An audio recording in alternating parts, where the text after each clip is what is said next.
by essence, we mean a natural essence. They don't think there is such a thing as the natural essence of being a woman or belonging to a certain race, or even if we mean by essence a social essence.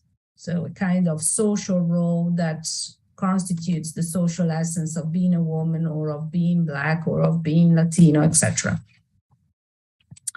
All right, so let's dwell into the, or dive into the Whitcanzinian bottom-up approach, which, as I said, hinges on the idea that concepts work by family resemblance.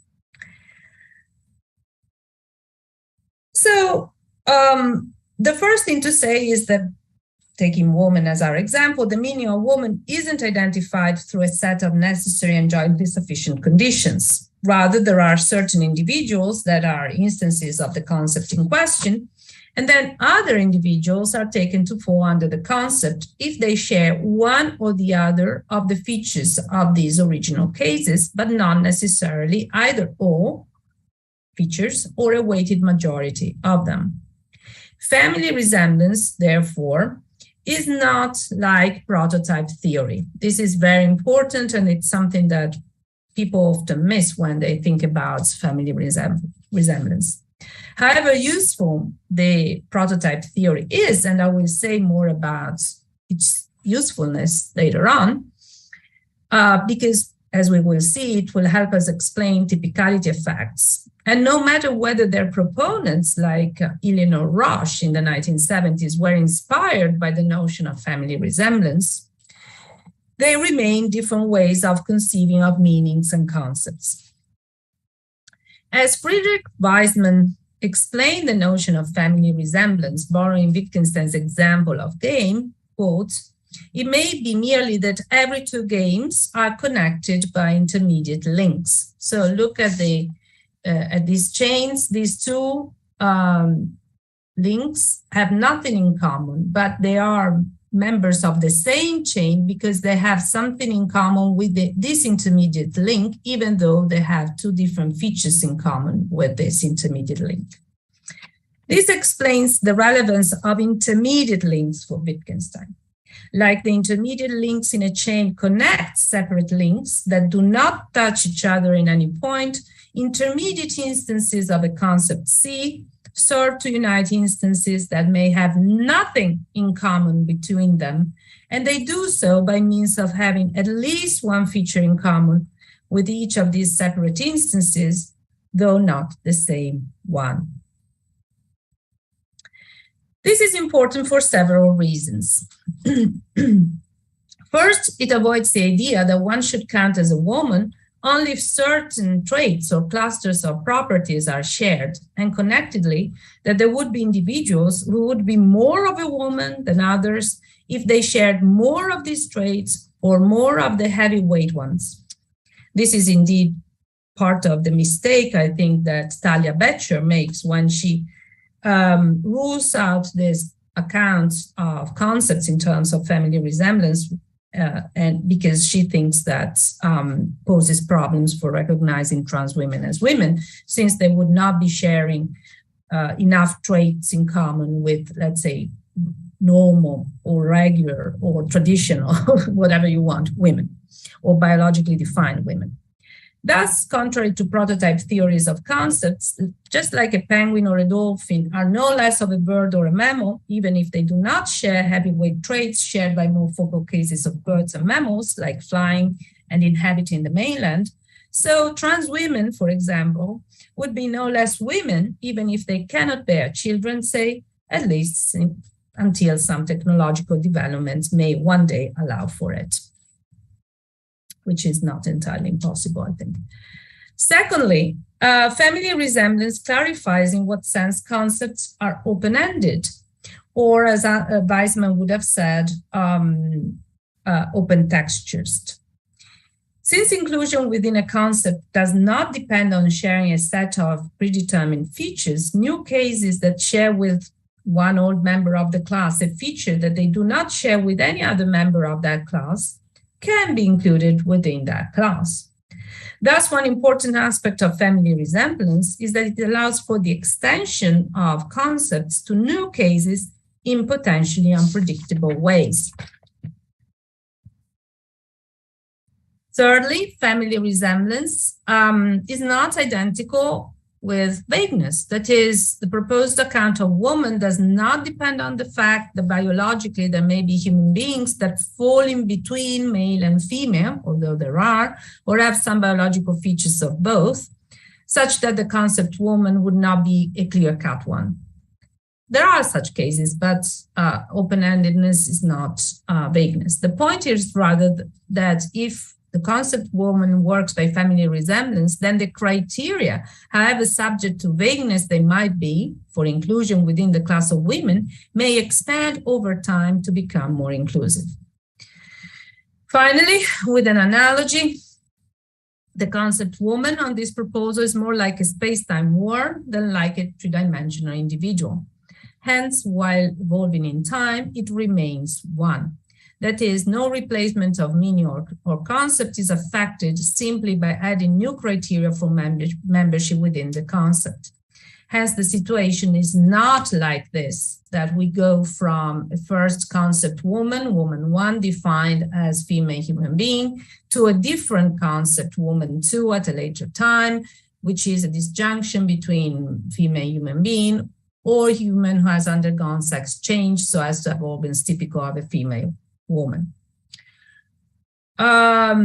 Rather, these definitions would only be snapshots of moments in the life of the concept, and they may serve some purposes, for instance, in legal or scientific contexts, although context and purpose are inevitably historically determined.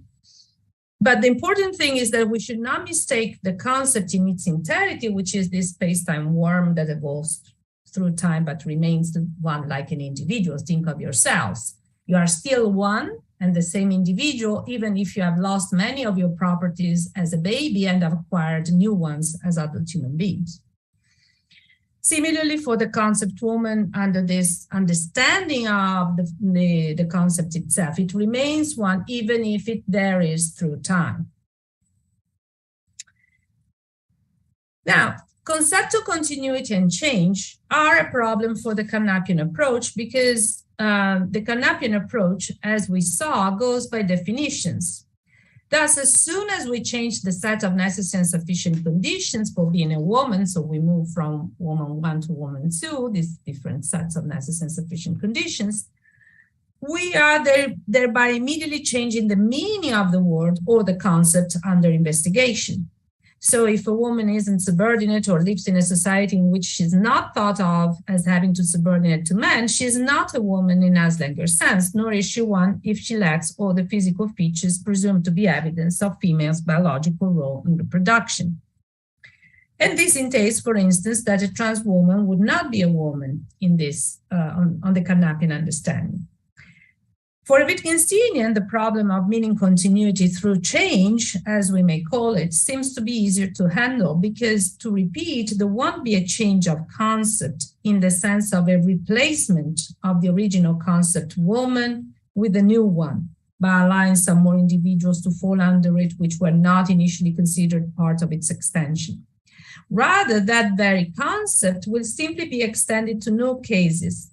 In fact, the criteria for inclusion within the class determined by the concept will be expanded.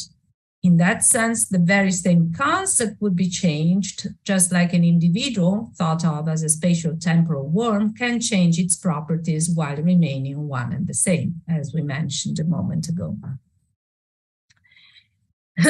Importantly, these more inclusive criteria would not necessarily entail identity in function, be it a natural function or a social one.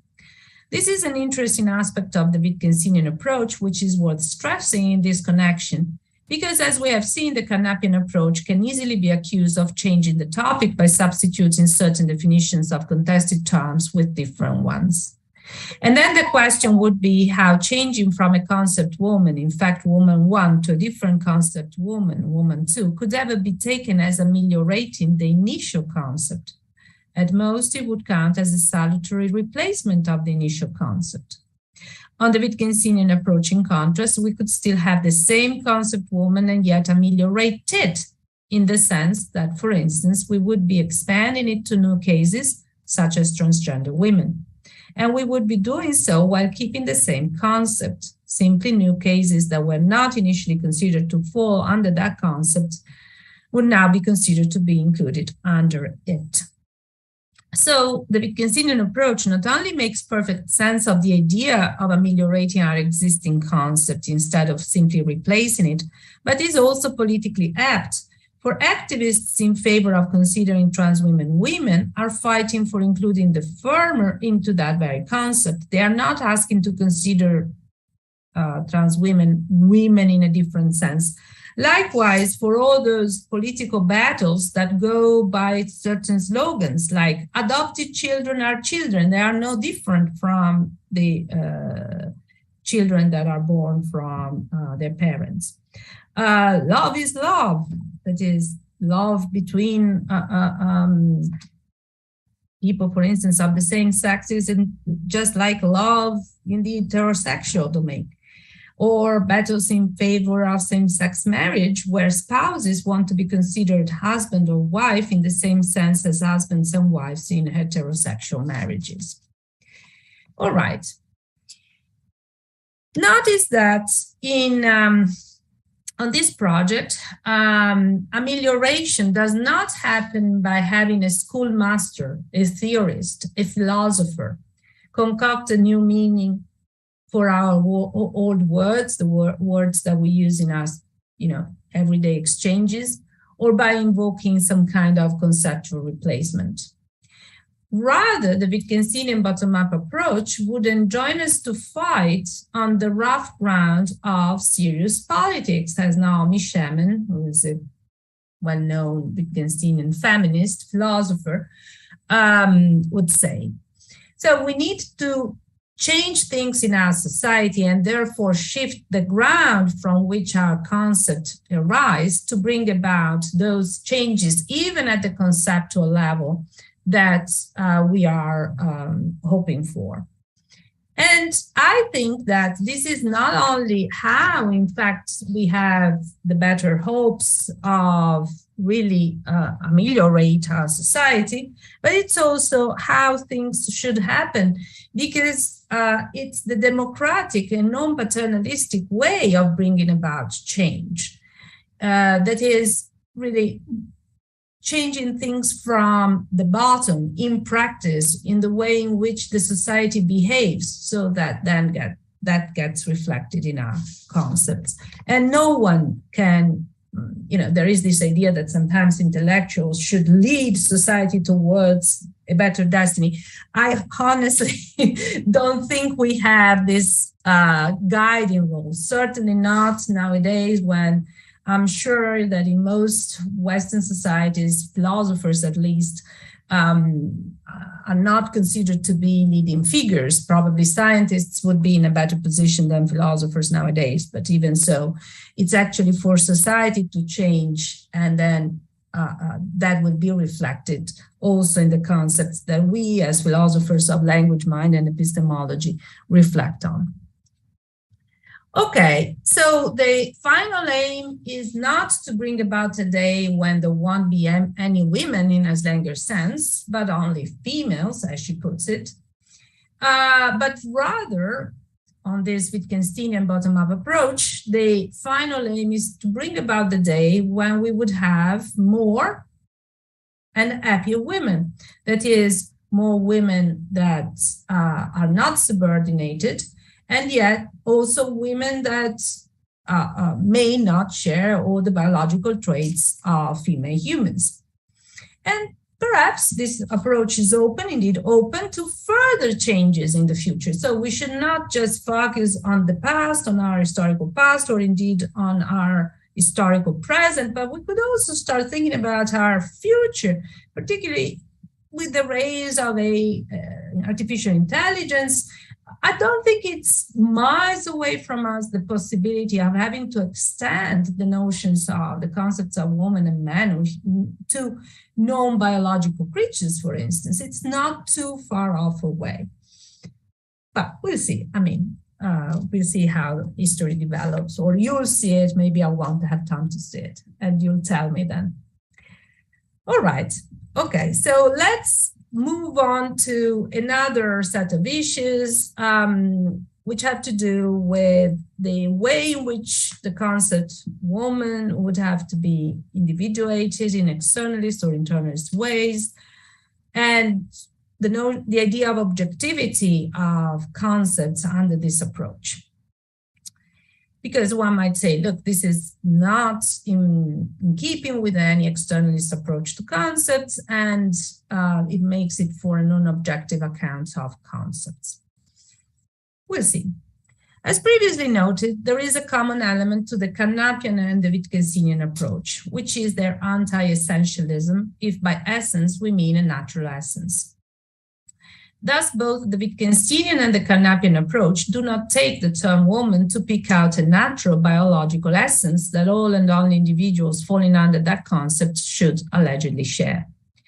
There is, however, another aspect that is worth thinking about. For a Wittgensteinian, the meaning of a term and the way in which a concept is identified depend on use.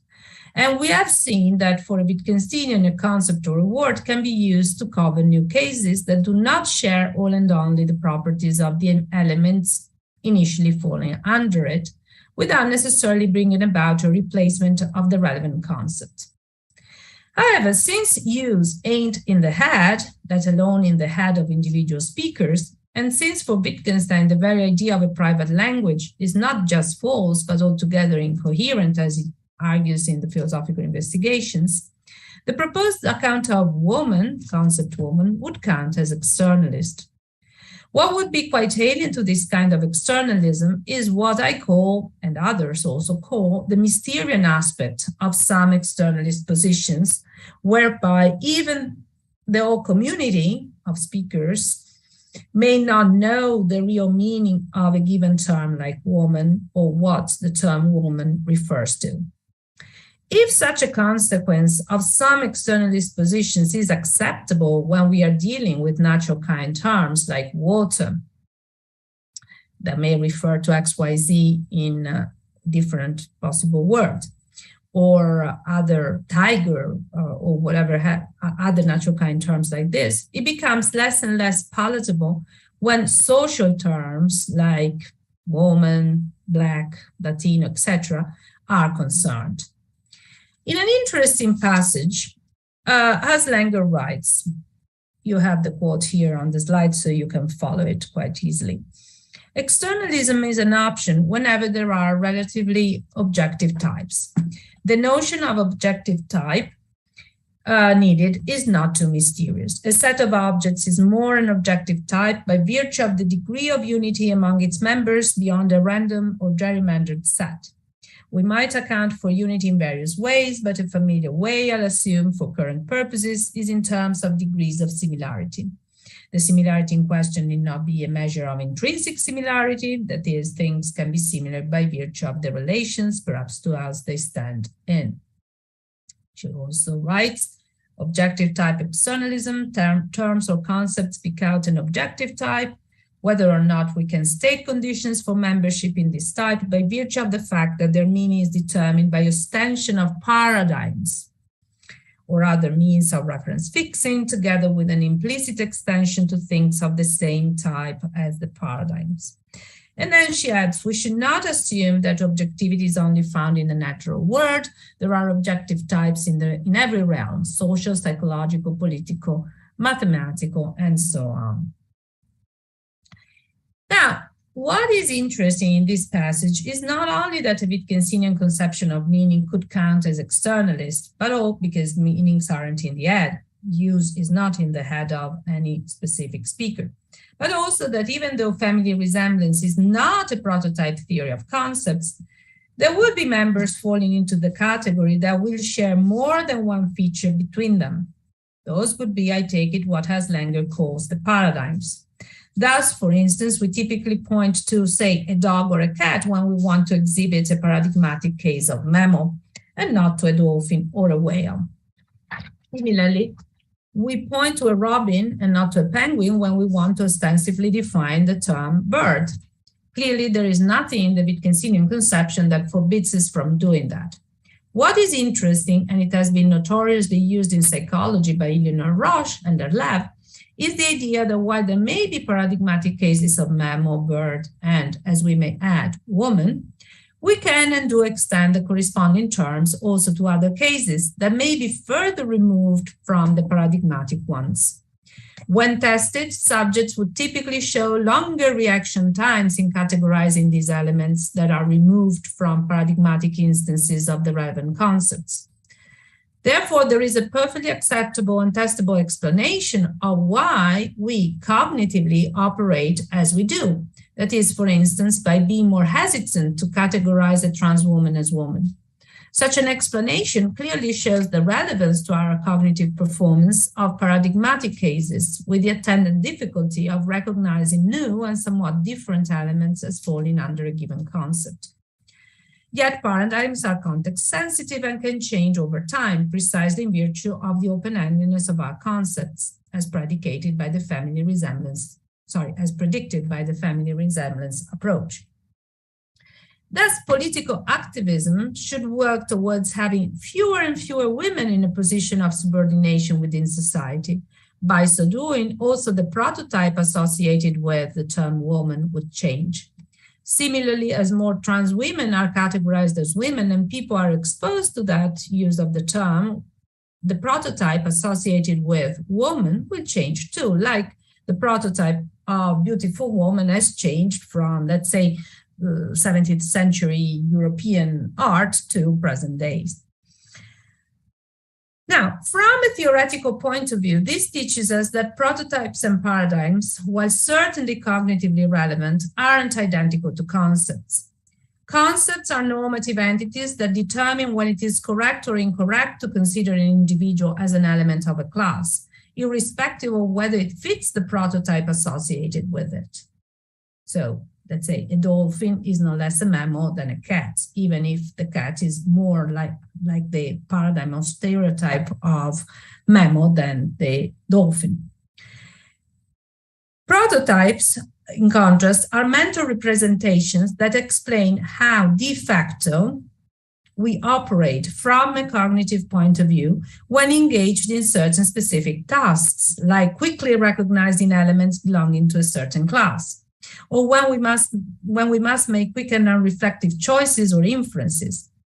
Conversely, when allowed more time or while being more reflective, subjects who possess the concept could and should deviate from at least some of their quick and non-reflective attributions, inferences, and choices. So if you are hard-pressed, you may categorize the dolphin, for instance, as a fish, but then because you work with a paradigm or prototype of fish, of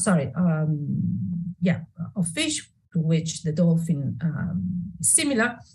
But then on reflection, if you have the concept of a mammal and of dolphin as well, you will correct yourself and say that it's not a fish, but a mammal. Finally, in keeping with constructivist approaches, we should deny that the objectivity of the prototype, that is, it's being cognitively operative within multiple individuals' minds, corresponds to an essence, for that would give the game away, if by essence we mean a natural essence. Equally, however, we should not reify essences at the social level. There is no social essence or role or kind, I believe, corresponding to being a woman, but rather the roles that women can and should play in a society are continuously renegotiated.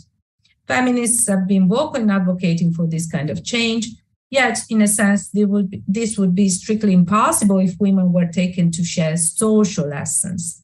For how could an entity change its own essence if it really had one? Okay. And finally, let's move on to the last part of my presentation, which is about hinges and hermeneutical injustice. Let us now turn to another important aspect which hasn't been properly considered in the literature, namely the role of hinges in relation to epistemic injustice as characterized by Miranda Fricker in her famous book, Epistemic Injustice. And let's focus in particular on hermeneutical injustice. First off, it's important to well, I'll remind you of what she thinks about hermeneutical injustice. She thinks that it's due to a lack in the conceptual resources belonging to a certain community due to structural identity prejudice, so that certain experiences some members of the community are having are precluded from individual and collective understanding. And she has in mind the case of sexual harassment. Before the introduction of this concept, there were actions that later on would be considered to be instances of sexual harassment. But lacking that concept, people could not make sense of those actions as that kind of harm to themselves. Of course, the situation was kept in place, according to Fricker, by power structures that were discriminatory against people belonging to certain groups, in this case, particularly women, but not just women.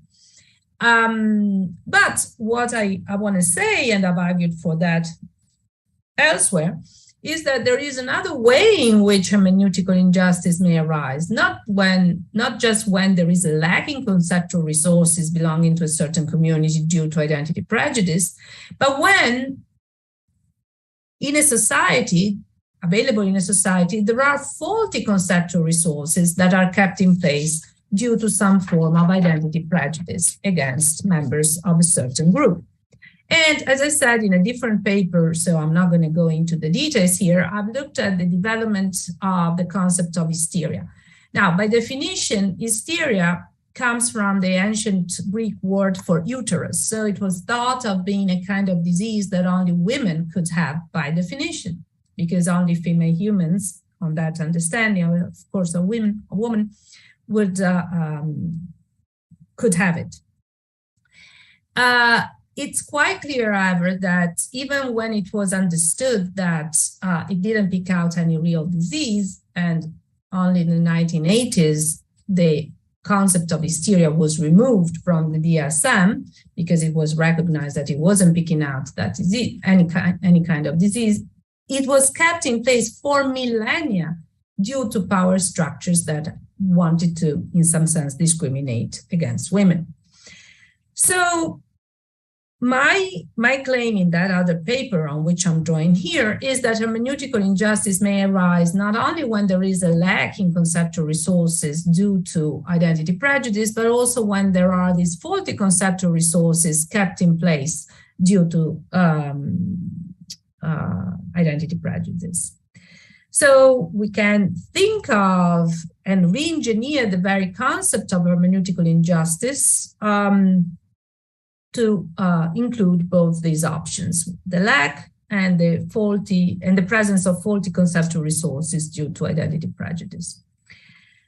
And now, with this re-engineered understanding of hermeneutical injustice in mind, if we reflect on the claim, I'm a woman, and on the concept woman, from this point of view, we can see how the traditional conservative criteria for inclusion under the concept block the extension of the concept woman to new cases, such as transgender women. And by so doing, they are not allowing some members of the society fully to make sense of their own experience, either to themselves or to others or both. Consequently, sticking to conservative criteria for falling under the concept woman perpetrates a form of epistemic, in particular hermeneutical injustice. Now, the Carnapian approach is often considered politically more salient than the Whitcanzinian one because it would allow choosing how to explicate a concept based on pragmatic factors broadly construed to include also political ones. Ameliorative projects are in fact predicated on this feature of the Carnapian approach. But given what we have been saying so far, also the Whitcanzinian approach would be equally open to pragmatic and political encroachment. So we may work in the society to move by this idea of repairing a form of hermeneutical injustice and help extend the criteria for being included within the concept woman in the way proposed.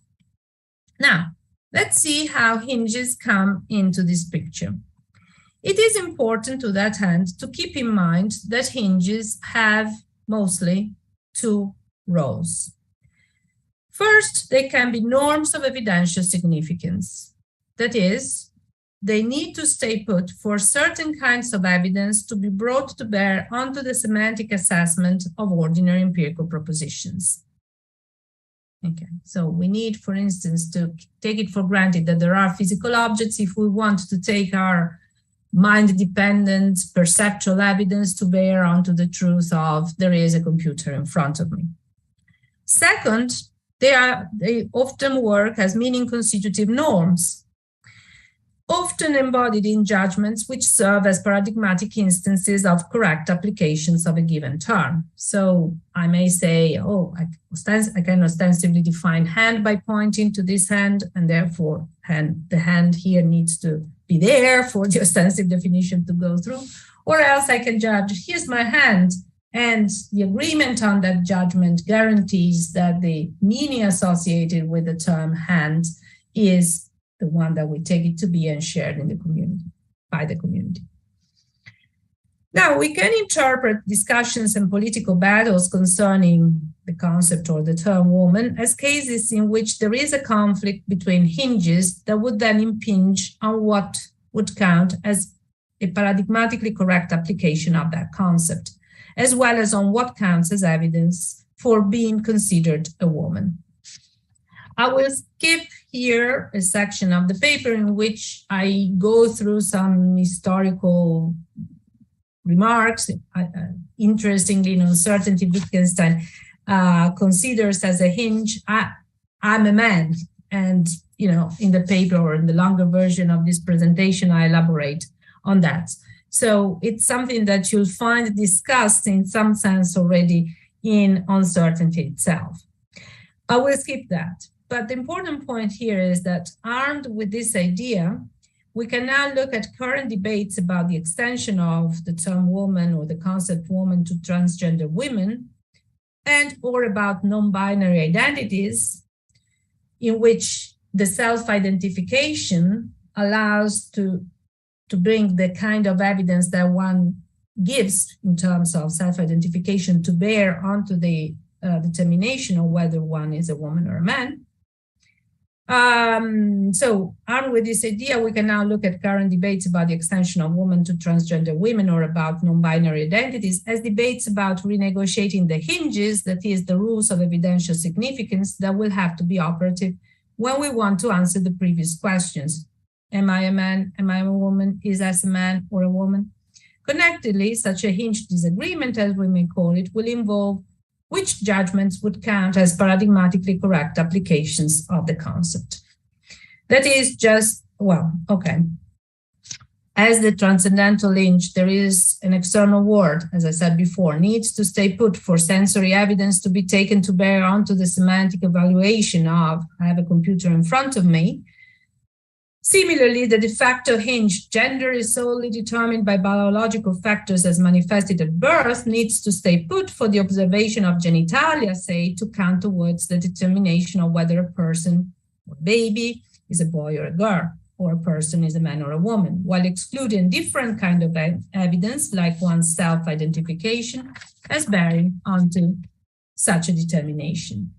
And just as this is my hand in a more like scenario would count as a paradigmatically correct application of the term hand, so I'm a man in Wittgenstein's own example would count as a paradigmatically correct application of man while excluding judgments based on self-identification as counting as correct ones as they could be made, for instance, by transgender men. Therefore, we see that on this ground, there is a battle between, on the one hand, people holding on to the conservative hinge that gender is binary and that whatever gender one belongs to is determined by others at birth based on certain body characteristics of the individual in question. And on the other, people holding on to the progressive hinge that we may specify as follows. Gender is determined by the way in which subjects self-identify. Importantly, it must be noted that we are already operating differently from an epistemic point of view than in the past. At the time when Wittgenstein was writing, the conservative hinge was operative and only that one, and there was no practice of asking people which pronoun others should use to refer to them. Nowadays, it is standard practice, at least in institutions of higher education like universities, particularly in North America, to ask students and colleagues which pronoun we should use to refer to them. Thus, the way in which people self-identify is more relevant than whatever sex they may have been assigned at birth by other people based on certain biological characteristics, no matter whether their physical appearance conforms to our existing stereotype of man or woman. Thus, allowing for personal experiences to count as evidence in the determination of one's own gender can be likened to a case of hinge change, which goes together with the extension of the concept woman to cases of transgender women. Such an extension to new cases, moreover, allows for marginalized people to make better sense to themselves and others of their own identity. This, in turn, provides a tool to overcome the kind of hermeneutical injustice that conservative applications of the concept, with their attendant heteronormative and scientific hinge, perpetrate. Now, do I have 5 more minutes, or shall I stop here? You tell me. No, I think that is good. You could finish your presentation. It's okay. Here, or 5 more minutes? Yeah. I'm not here. Okay, so I'll stop here, right? Is that the idea? Sorry, I'm not seeing you because okay.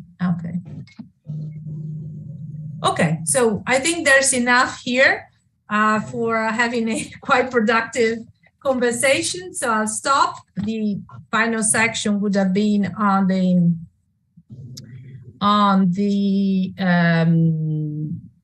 how do I entitle this? Quietism, Philosophy, and Politics, but this is something that maybe we can take up in the Q&A. Thank you.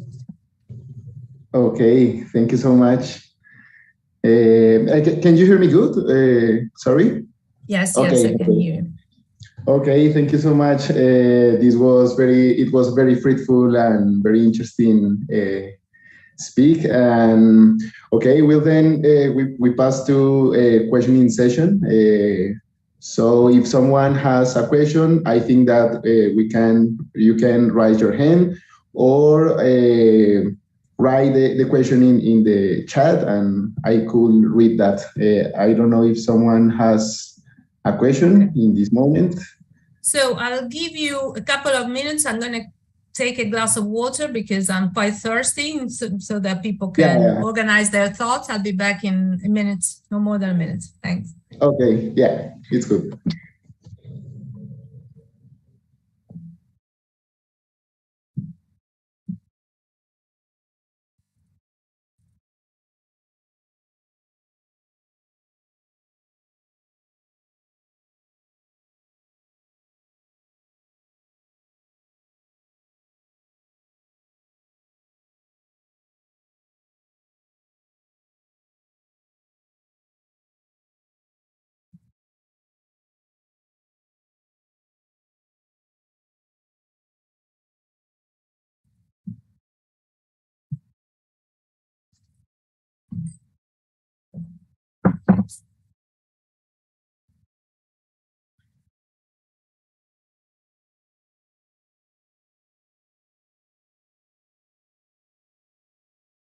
All right. Okay, I don't see any hand. So if we can, I would like to ask a few questions. The first question that I have. Okay. Okay. We have a question from Tom. Tom, go ahead, please. Hi. I hope you can hear me. So I was wondering. So what's the concept of concept identity that you're using? Because then, on one hand, you said that on the Carnapian approach, you have two different distinct concepts, and then on the Wittgensteinian one, it's like it's the same concept that it's evolving. And in virtue of what are those two the same concepts rather than a new concept once we extend it, the usual use to, let's say, trans woman, for instance?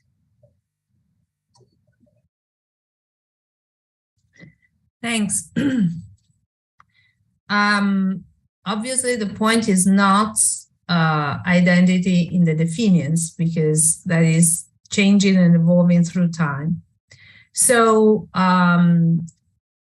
it depends on the practice. As long as we extend the practice and we start considering women also individuals that do not share the usual features with the initial group, that counts as extending the same concept.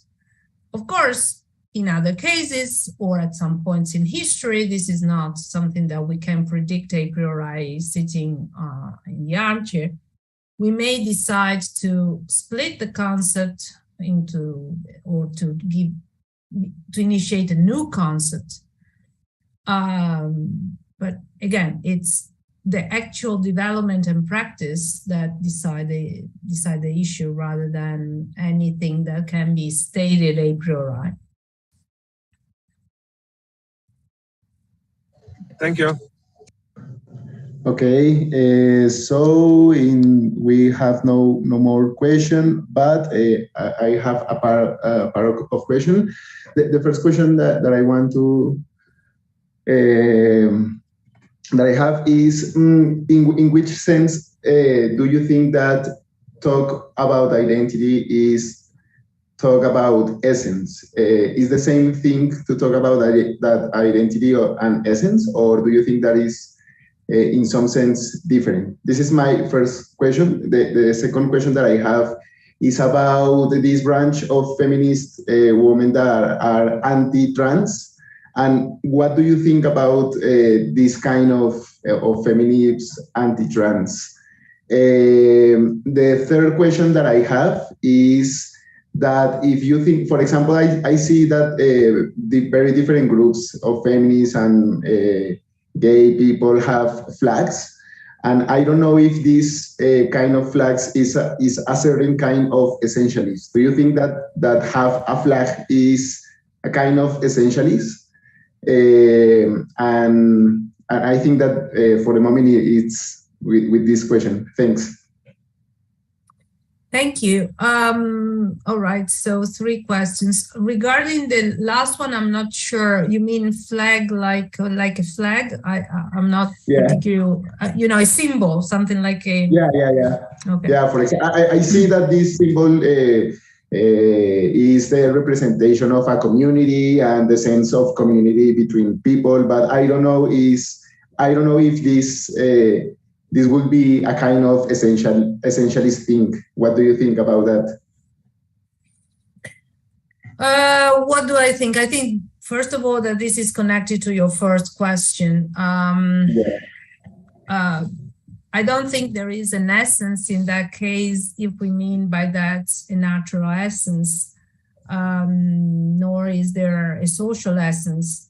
There may be preferences, there are people that prefer to play poker and people that prefer to play bridge, and they join different clubs, and they maybe wear certain things that show to others that they belong to one or the other of these clubs, but I wouldn't say that there is an essence belonging to any of that.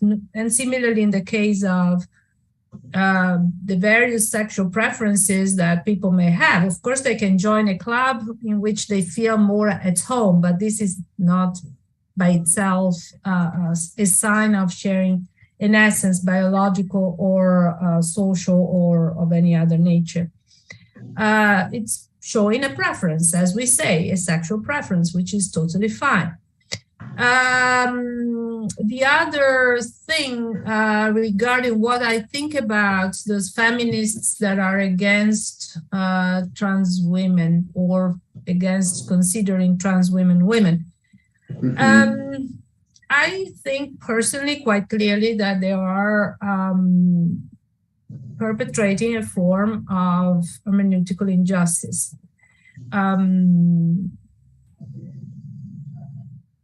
In the sense that if being identified and self-identify as a woman for a trans woman allows that person to make better sense to herself and others of her own experience, I don't see why I, who am not a transgender woman, should deny that possibility or forbid that person from doing that. I don't think I have the right in virtue of my biology or my sexual preferences to do that. But this is how I feel about the issue. I mean, it's more like a question about my own political preferences rather than about philosophy. If I had to utilize some philosophical tools to make sense of why I think this is a mistake, I would say that it perpetrates a form of hermeneutical injustice for the reasons that I was exposing in the paper. Now, of course, I don't want to say that trans women should necessarily always, let's say, in certain circumstances, be treated or behave or be taken by the society like women who are not trans women. I give you a couple of at least one example. In the medical context, I think it would be indeed not very sensible for a trans woman to go and see a specialist in, I don't know, ovaries or whatever. I don't see why that would make any sense from a pragmatic point of view. But again, that doesn't mean that I wouldn't be happy with the extension of the concept woman to trans women. Okay, so thank you one thing that I might just add to elaborate on the point, in specific contexts, we can always latch on to more specific meanings if it makes sense. So if the purpose is to cure someone from a disease, it makes sense to refer the person to the right specialist. And in that case, the biology is more important than the self-identification, in my humble opinion. But in many other contexts, which from a social point of view may be quite the majority of our interactions, or the ones employed in the majority of our interactions, it's perfectly fine to extend the concept to transgender women. Okay, thank you so much. We have another question from YouTube. It's from Cesar Lopez, and his question is, how is it possible to change a conservative hinge if, by definition, hinge are outside of our awareness? They are not outside of our awareness as far as I can. My position is that hinges are things we may certainly be aware of or become aware of. They may not be outspoken all the time, but definitely they are something we are and can become aware of. So, in my own work nowadays, I tend to distinguish a variety of hinges. So I tend to group them at least into two kinds. What I call the Euro or Transcendental hinges, and on the one hand, and de facto hinges on the other. When it comes to de facto hinges, they are very often spoken. So, if we take things such as the earth is round, or the earth rotates around the sun and not vice versa, or other examples like that, they are definitely spoken, and indeed we get them from others through testimony or from textbooks. So when it comes to other hinges, they may be de facto ones, they may be the result of easy knowledge. So how do I know that there is my hand here, or that I have hands, or that my name is Annalisa Coliva? Or how do I know that cats don't grow on trees? Well, through forms of basic perception, memory, being exposed to being called Annalisa Coliva throughout my life, reading that on documents, and so on and so forth. So all these things get said. They are not ineffable or anything like that, in my opinion. The role they play, however, is not like ordinary empirical beliefs. So they are not subject to revision, doubt, questioning, empirical control like ordinary empirical beliefs, like it's raining, you check, right? Or it will rain tomorrow, you look at the weather forecast.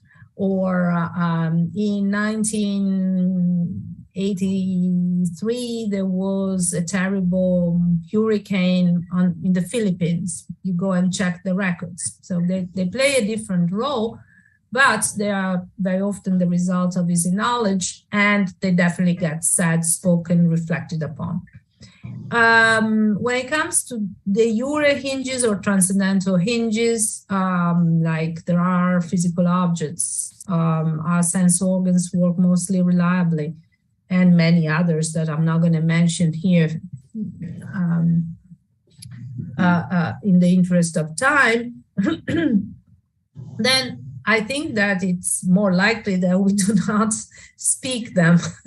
We rely on them, let's say. But again, that doesn't mean that we cannot reflect on them, that we cannot arrive at them through inferences, like the infamous Morean inference, here's my hand, if there is a hand, therefore there is an external word. What I've been arguing in my work is that that way we will be drawing out the consequences or the commitments that we have by having certain empirical beliefs. And that will reveal to us our transcendental or de jure hinges. So we can certainly reflect on them and speak them. So there's nothing in my view about hinges that makes them ineffable or beyond the very possibility of being spoken or reasoned about. Mm-hmm. Okay. We have another question from YouTube, and I think that you give a little clue about that. But the question is, if someone becomes aware of their hinge, do they become beliefs? No, not necessarily. Becoming aware of something doesn't necessarily turn them into something else. So no, the answer is no. If you want me to elaborate more on that, again, to take the Morean inference, you can, by means of it, we can draw out a commitment of ours, a hinge, a de jure hinge of ours, like that there are physical objects, that there is an external word, meaning a word of objects that exist independently of our minds. That inference gives us awareness of that hinge that needs to stay put for us to be able to use perceptual evidence to justify empirical beliefs, like there is a computer in front of me, or there are, I don't know, a number of pictures on the shelf in front of me. So I can gain awareness of the hinge through the inference. I can tell it to myself, but that doesn't mean that it then becomes a belief. If by belief we mean something that is knowledge apt, let's say, something that can be challenged by empirical evidence, by means of empirical evidence, let's say. Okay, thank you so much. We have another question from Andres Villamil. Andres, go ahead. Thank you, Johan. Thank you, Annalisa, for your wonderful talk. I have the pleasure of hearing a previous version in 1 year, 2 years ago. I have two questions related with the prototypes and stereotypes and your difference with concept, because you said the concepts are different from prototypes or even stereotypes, which are in the head, no? And the concepts are not in the head. However, I think it's possible design a conception of a stereotype with an ecological concept of stereotypes. In the sense, if not in the head, but is the group who have the stereotype, even some investigation implicit biases that incorporate some stereotypes, for instance, show that, no? if the person is not into a group, the stereotype or the implicit bias is not activated. So I don't know if the distinction is a good distinction in that sense. My second question is related with that is if you think it's possible that our Hinges incorporate stereotypes or not, it's possible that. In that sense, if it's possible that Hinges play a negative role in our cognitive and our epistemic systems systems. I am thinking, for instance, in the same Wittgenstein, no? He said Hinges, certain thing is the man cannot travel to the moon, but it's now possible if the Hinges have not just a descriptive role, but a normative one. In that case, Wittgenstein have a Hinge or certain things that have a negative role because, for that reason, because it's they have a normative role in him. So that's my question. Thank you very much. Yes, excellent. So, all right. So, my view is that concepts, in the way in which Wittgenstein would think of that, of concepts in general, are not in the head in the sense that their individuation is not up to a single subject. So since they are individuated in terms of use, and use is necessarily communal, then their individuation is also communal and isn't in the head in that sense. It's not in the head of the individual speaker. But of course, concepts also enter our cognitive performances. And just like stereotypes do. Stereotypes enter the cognitive performance in a different way. Not they don't respond to this typically to these normative requirements. They are mostly operative in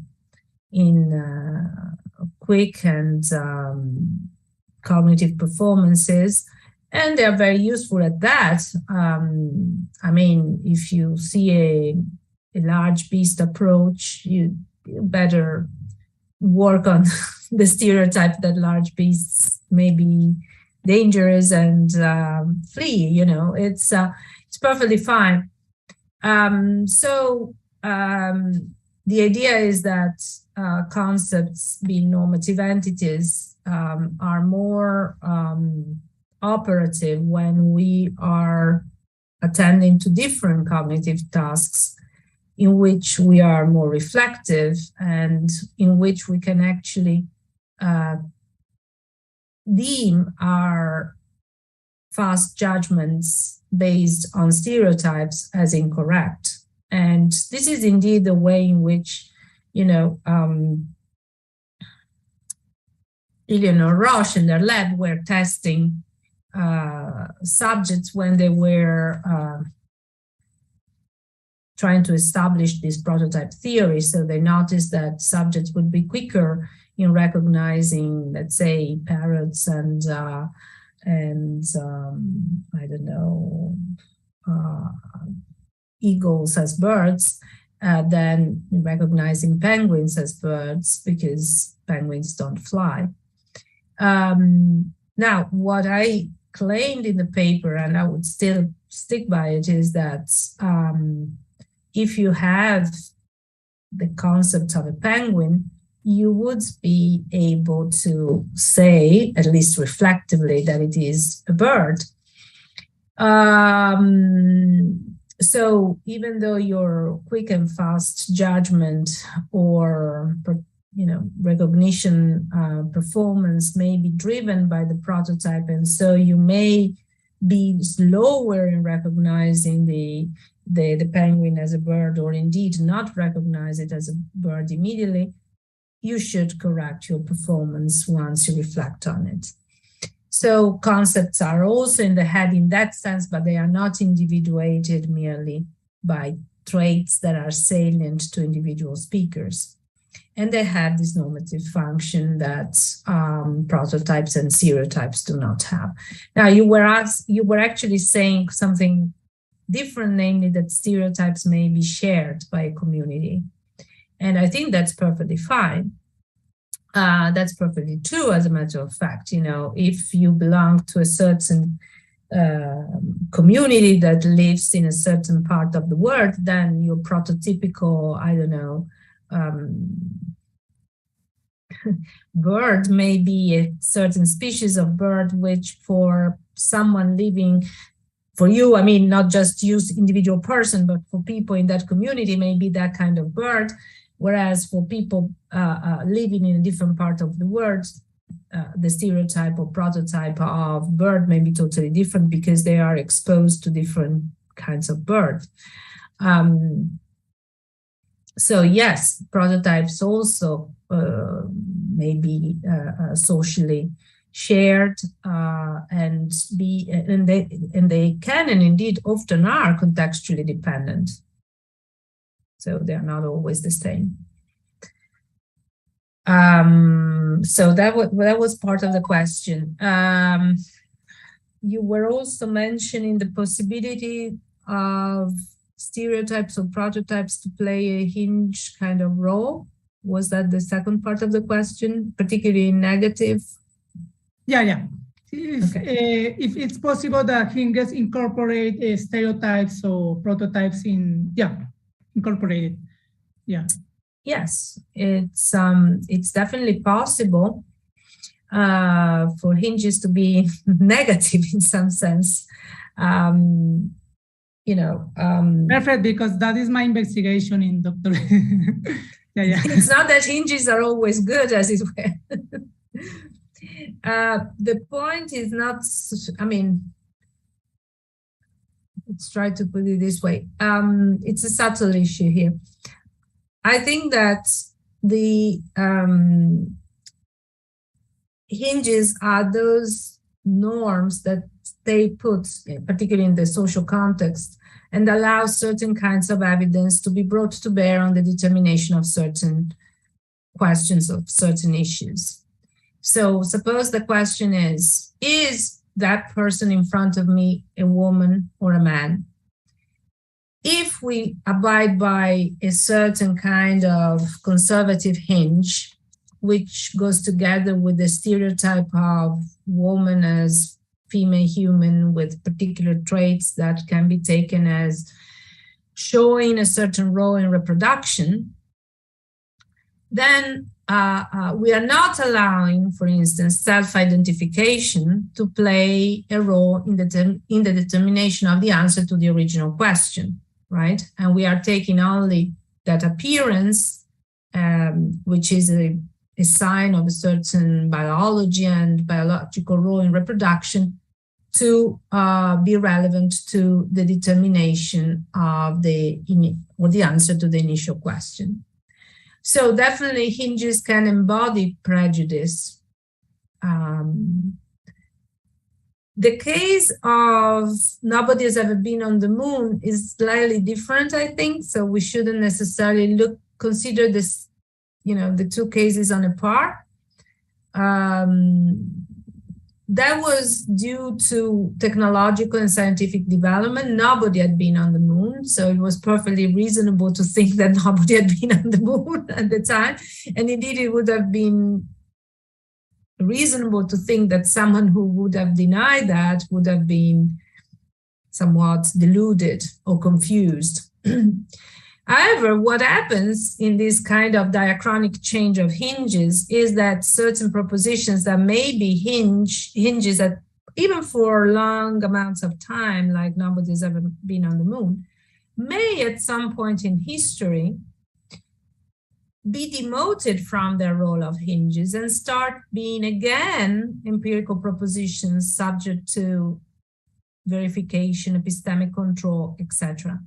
So when the technology and scientific knowledge progressed, and certain answers to certain questions, like how can people survive in the absence of the atmosphere? How can we launch an object outside the terrestrial atmosphere? When these questions started being answered, at that point, what was up to that point a hinge, nobody's ever been on the moon, became an empirical proposition. Being a hinge, it would have played a normative role, like not only people haven't been on the moon, but they cannot go on the moon. That proposition started being demoted to the role of an empirical generalization, and then the scientific progress and technological progress made it so that it turned out to not only not to be a hinge, but to be a false proposition for us. I agree. Thank you very much. Thank you. You're welcome. Okay, we have another question from YouTube, and the question is, societies based on gender-free language, such as Finnish, are more egalitarian?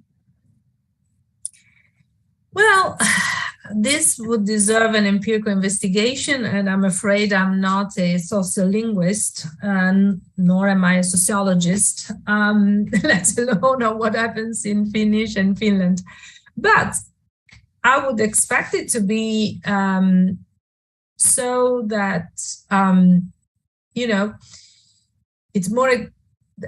it would be a little bit more egalitarian, at least in the following sense, that contrary to English and Italian, for instance, that mark the gender in the suffix of the word, if all professors are professors or professore and not professora or professoressa and so on for doctor, there are all, I don't know the Spanish for doctor. What is the Spanish for doctor? Dottore. In Italian is dottore. What is the Spanish? Doctora. Doctor.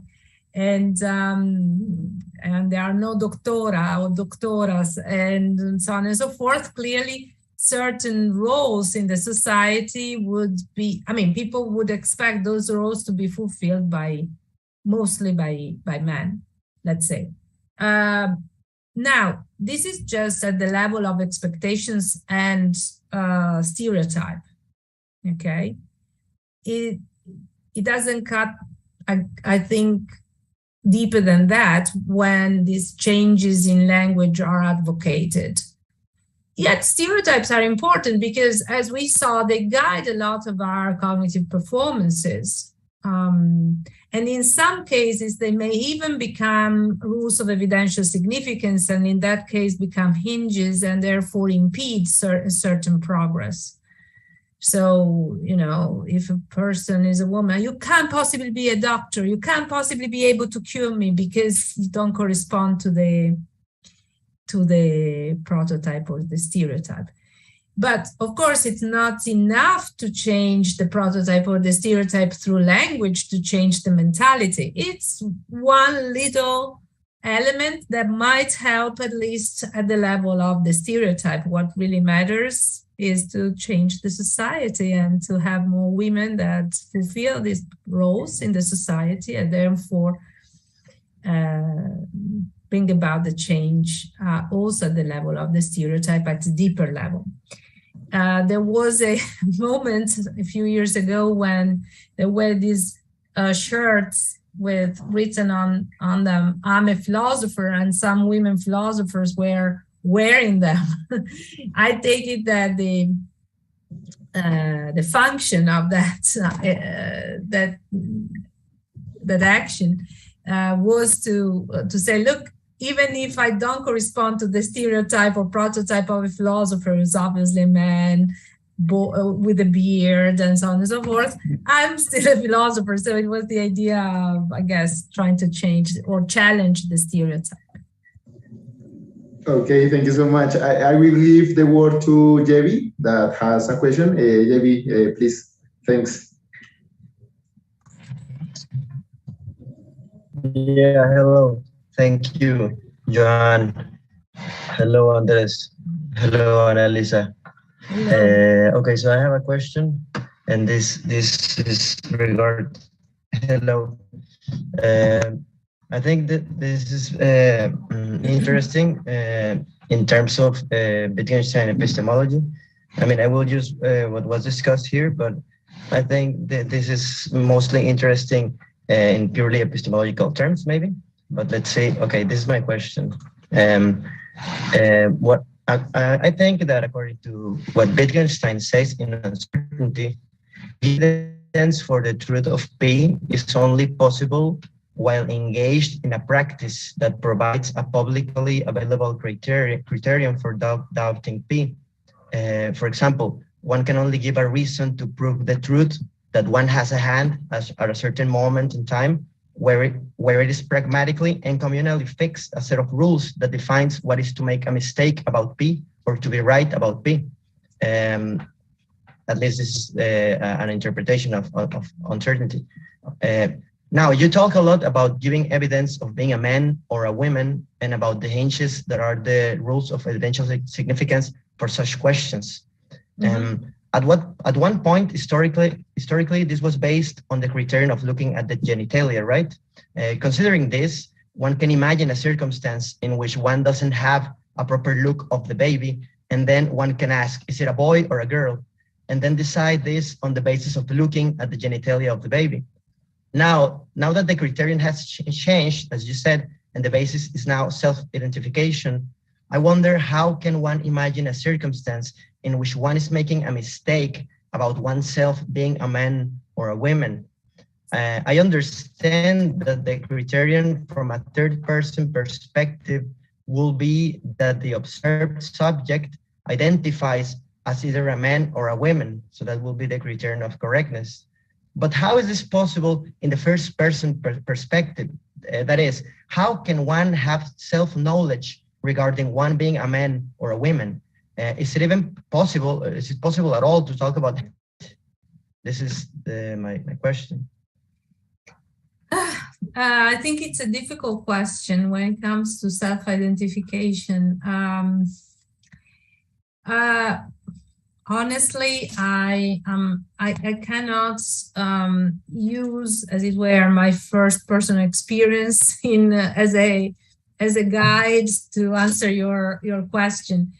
I guess that there may be cases, they are reported in quite often, of individuals who from the very beginning of their lives have always felt different than their assigned sex at birth. So that may be their first nature, as it were, their first way of identifying themselves as, for heterosexual people, the self-identification matches, let's say, the kind of sex that they have been assigned at birth. I, for one, certainly am, heterosexual, and I consider myself a woman. But many people have told me, you are a man, so many times. I was wondering why. I mean, I don't think I look like one. Maybe, it's the kind of stereotype that goes with a woman that gets challenged by meeting someone like me. So that prompted me to ask some questions about myself, given that by myself, I would never have given a thought to that kind of question. So the self-identification at the gender level is definitely a complicated issue, and I don't think I have a final answer on that. For some people, it's very clear, and it's clear throughout their whole lives, from the very beginning to the very end. For some people, while it is clear in one sense, it may be challenged from a social or third-personal point of view. I was giving this example of myself being told several times, but you are a man, you are. When that prompted me to ask some questions, but, I just thought that in the end, they were revealing the fact that the problem was in the eye of the beholder. That is, they were expecting a woman, looking like a woman, to have a certain kind of attitude, which they didn't find in someone like me and so many other women. So their reaction was revealing of their stereotype regarding the expected behavior, female behavior, as it were. In some other cases, it may be an important issue that is not settled once and for all from the very get-go. It's something that may be subject to change over time, and maybe due to a lot of cause of a lot of internal struggles, or maybe something that changes for whatever reason. Maybe there are people that are more fluid in their own identity. I think, again, that is an empirical question, and the mistake, again, if there is a mistake, may have in the self-identification, may be due to the interplay between the social expectations, the way in which the society looks at you, and how you go about thinking of yourself in relation to these social expectations many times. Or maybe sometimes there may be, some revealing experiences or transformative experiences. That is, things that change your perception, even retrospectively, of yourself, and that you couldn't have imagined or foreseen before undergoing them. This is human experience, it's human life, that's life. And it's interesting because it's never decided a priori. And then you can say, oh, I was mistaken in considering myself a woman back then. It may happen. Okay, thank you. Okay, thank you so much, Jerry. I think that we have a little bit of time for another question, but I don't see if there is any question at all. I want to ask the last question, Annalisa, please. And my question is, if I understand you, this hinge proposition has a kind of logic status. And I want to ask, what is the relation between logic and power? That is my question. Well, of course, in uncertainty, there's this very extended and extensive notion of logic. Everything that plays a normative role with respect to our language games is considered part of logic. So it's not just, rules of inference for deduction, induction, or abduction that are considered to be logic by Wittgenstein or tautologies, like at the time of the Tractatus, let's say. So yeah, in that sense, logic is very much subject to power. Particularly, I think, when we consider these de facto hinges that are very interesting, especially when we reflect on social phenomena. If we want to consider, this kind of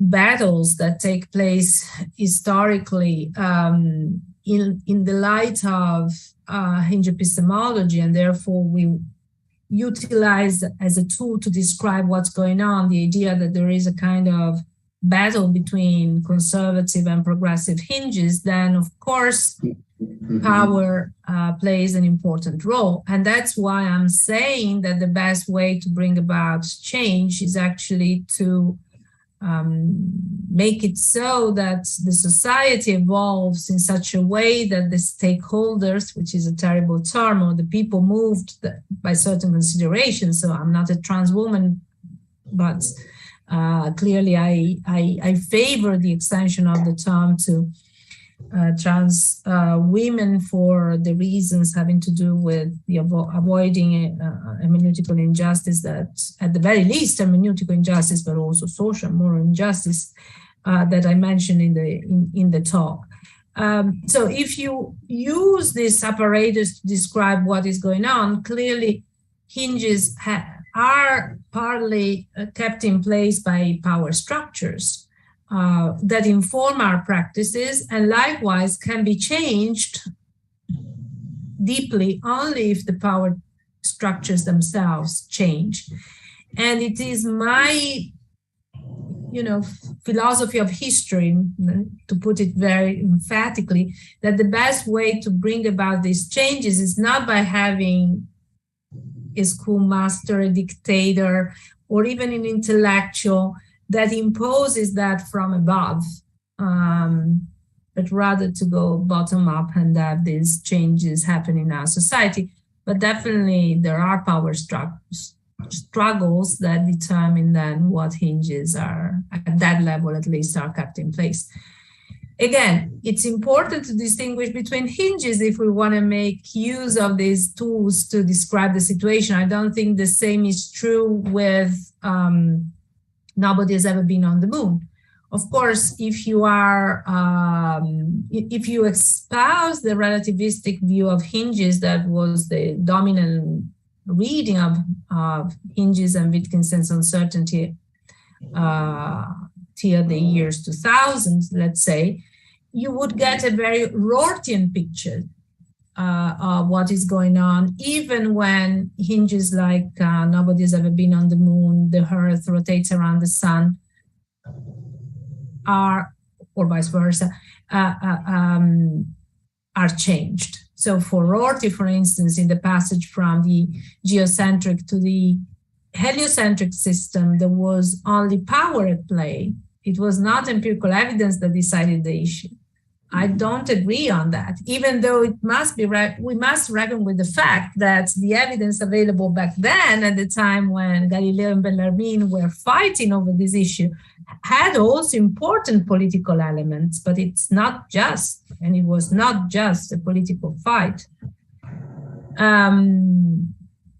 Interestingly, Galileo had the wrong evidence on his side. He was thinking of heliocentrism as the best way of explaining the tides, when in fact that's not that's not good evidence in favor of heliocentrism at all. So, again, the moment of the discovery may be, a very messy business, even in the empirical domain and in science. At that moment, we can see power structures at play.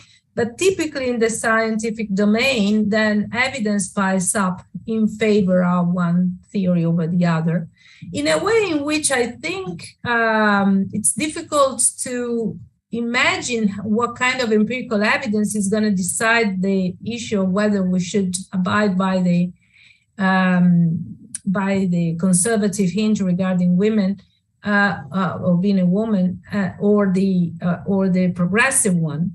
We know that the first hinge is indeed biologically more attuned, even though there are vague cases even in biology between men and women, and so on and so forth. The literature on that is enormous. But it seems to be more of a decision that the society has to make as a whole, of whether certain, let's say, rights and forms of life, ways of experiencing the world, are allowed to make sense to themselves and others of themselves by using certain concepts or not. And that doesn't seem to me to be an issue that can be decided purely empirically. And it seems to me an issue that is ultimately very political in the wide sense of the term political. Okay, thank you so much. That was awesome. Okay, I think that we have no more questions. So we thanks to you, Annalisa, for being here. Thanks to you to your speak. And in this moment, we close this first section of our Congress, and the next session is in a half hour, and 12:30. and is the conference of Elena Irigoyen Carpintero, Fracaso y Experiencia del Límite, Naturalismo y Crisis Escéptica en el Tratado de David Hume. I think that we can connect in this same link, this same Zoom link. So thank you so much for everyone to be here, and Annalisa, thank you so much. That was awesome, and it was an honor to be that you've been here with us. Thank you so much. Thank you, everyone. Thank you for having me. It's been a great pleasure. Thank you for your wonderful questions, and hopefully we'll have a chance of meeting in person at some point, hopefully at UNAM and in the F. I love the city, so, you know. Yeah. Thank you again, guys. Thank you. Bye. Yeah, thank you so much. Bye. Thank you so much.